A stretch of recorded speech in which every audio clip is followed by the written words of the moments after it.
Hello friends, welcome to our channel মনের আড্ডা। আজ আমরা নিয়ে এসেছি আবারও নতুন এক ভৌতিক ঘটনা।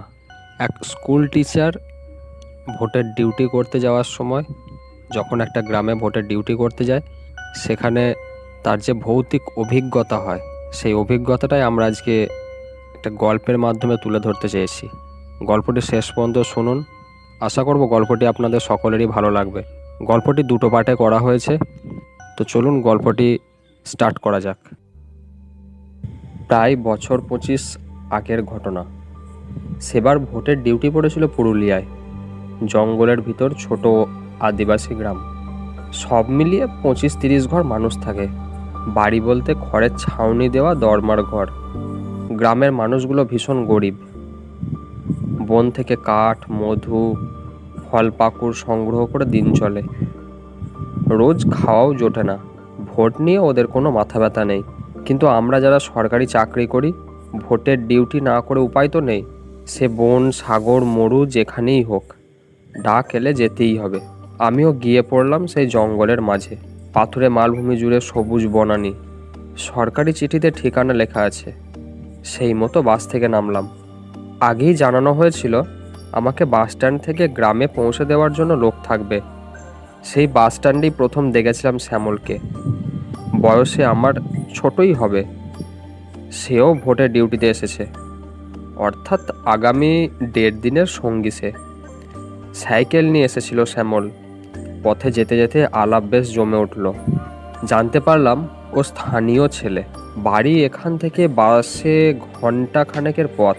পেশায় স্কুল মাস্টার, শখ ফটো তোলা। ওর মুখে শুনলাম জঙ্গলে সে প্রায় ফটো তুলতে আসে। গ্রামের লোকেদের সঙ্গে তার দারুণ সখ্য।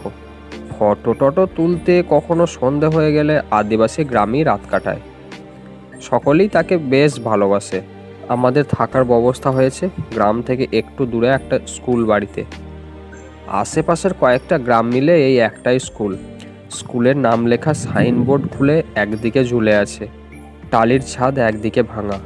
জায়গাটায় পলিথিনের সিট বিছিয়ে জোড়াতালি দেওয়া হয়েছে, তবে মেঝে বেশ সাফ সুতর। সম্ভবত আমরা থাকবো বলেই পরিষ্কার করা হয়েছে। মেঝের উপর খড়ের বিছানা পাতা।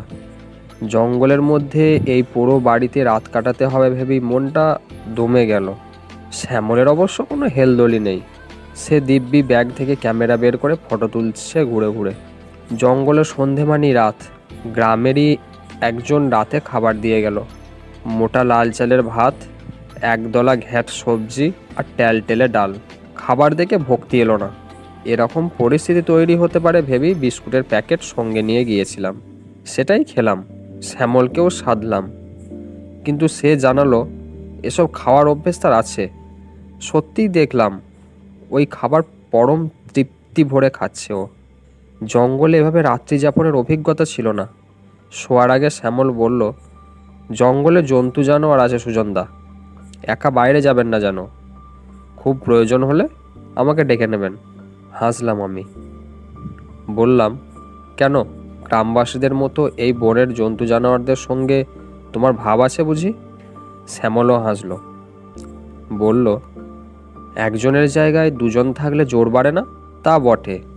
একজনের জায়গায় দুজন থাকলে ভালুক বা হাতির দল খাতির করে সরে যেতেও পারে। সুতরাং মাথা নাড়ালাম। সারাদিনের ক্লান্তিতে কখন ঘুমিয়ে পড়েছিলাম টের পাইনি। ঘুম ভাঙল শ্যামলের ডাকে, উঠুন সুজনদা, তাড়াতাড়ি। দরমড়ি উঠে বসলাম আমি। কোথায় আছি মনে করতে একটু সময় লাগলো। কি ব্যাপার? বাইরে চলুন। ঘর থেকে বেরোলেই চোখে পড়ল দৃশ্যটা। দূরে আকাশ লালে লাল, দাউ দাউ করে জ্বলছে বন। আগুনের শিখা লাফিয়ে লাফিয়ে উঠেছে আকাশ পর্যন্ত। এত দূর থেকে আমি স্পষ্ট দেখতে পাচ্ছি। গ্রামে আগুন লেগেছে দাদা, ওদের বাঁচাতে হবে, চলুন। আমার হাত পা মাটিতে গেঁথে গেছে। এমন বিধ্বংসী আগুন আমি আগে দেখিনি। শুনেছি জঙ্গলের আগুন অল্প সময়ের মধ্যেই হু হু করে ছড়িয়ে পড়ে। কিছু বুঝে ওঠার আগেই গিলে ফেলে গ্রামের পর গ্রাম। সেরকম হলে এখানেও আগুন পৌঁছতে বেশি সময় লাগবে না। সুজনদা, কি ভাবছেন? চলুন প্লিজ। শ্যামলের কণ্ঠস্বরে আকুতি। তুমি কি পাগল হলে শ্যামল? এ যে সে আগুন নয়, হয়তো ওরা আর কেউ বেঁচে নেই। ওখানে গেলে আমরাও মরব।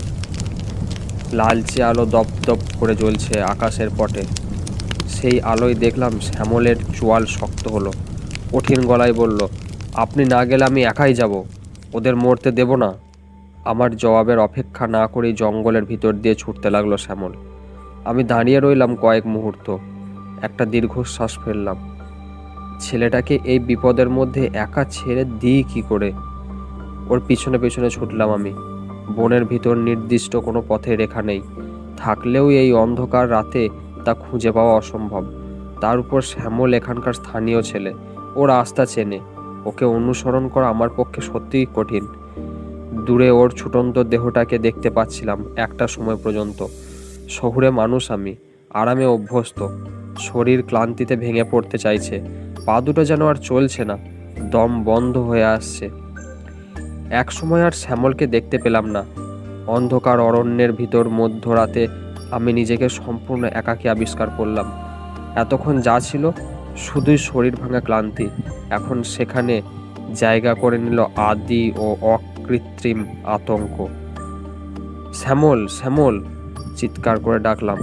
সেই আহান প্রতিধ্বনি হয়ে ফিরে এলো আমারই কাছে। আগুন এগিয়ে আসছে, স্পষ্ট টের পাচ্ছি। অন্ধকার সরে যাচ্ছে, শ্বাসরোধী উত্তাপ ঘিরে ধরেছে আমাকে। পাখিগুলো অসময়ে ঘুম ভেঙে দিক বিদিক জ্ঞান হারা হয়ে ওড়াউড়ি করছে। ওদের কলকাকলি আর্তনাদের মতো শোনাচ্ছে। আমি কোথায় যাব? উঠে দাঁড়াতে গিয়ে অনুভব করলাম পায়ের পেশিতে টান পড়েছে। আমি নড়তেও পারছি না। সেই মুহূর্তে মনে হলো আর কখনো বাড়ি ফিরতে পারবো না। আজ এই বনের মধ্যে যদি আমার মৃত্যু হয়, মা, অমলা, টিকলি, বাবুনকে দেখতে পারবো না আর কোনো দিন। ওদের মুখগুলো মনে করার চেষ্টা করলাম চোখ বুজে। আগুনের উত্তাপ সারা শরীর জুড়ে অনুভব করতে পারছি এখন। চোখ বুজেও টের পাচ্ছি অসহ্য দৃষ্টিরোধী আলো। সুজনদা, আপনি কোথায়? শ্যামলের গলা কি? হয়তো আমার শোনার ভুল। সুজনদা, উত্তর দিন। না, ভুল শুনিনি আমি। শ্যামল ডাকছে আমায়। আমি এখানে, চিৎকার করে বলতে চাইলাম। অস্পষ্ট চিনচিন শব্দ ছাড়া আর কোনো শব্দ বেরোলো না গলা থেকে। সুজনদা! ডাকটা খুব কাছ থেকে আসছে। আমি হাত তুলে নিজের উপস্থিতি জানান দেওয়ার চেষ্টা করলাম, পারলাম না। সারা শরীর অবশ হয়ে আসছে আমার। চোখের সামনে নেমে আসছে নিরবিচ্ছিন্ন অন্ধকার। মাটিতে লুটিয়ে পড়লাম। অচেতনতার গভীরে তলিয়ে যেতে যেতে টের পেলাম কার দুটি সবল বাহু আমায় শূন্য তুলে ছুটে চলেছে দাউ দাউ করে জ্বলতে থাকা জঙ্গলের মধ্যে দিয়ে। ঘটনাটির সেকেন্ড পার্ট শুনতে চাইলে আপনারা এই চ্যানেলটিকে সাবস্ক্রাইব করুন এবং আমাদের পাশে থাকুন। খুব শীঘ্রই গল্পটির দ্বিতীয় পার্ট আসতে চলেছে।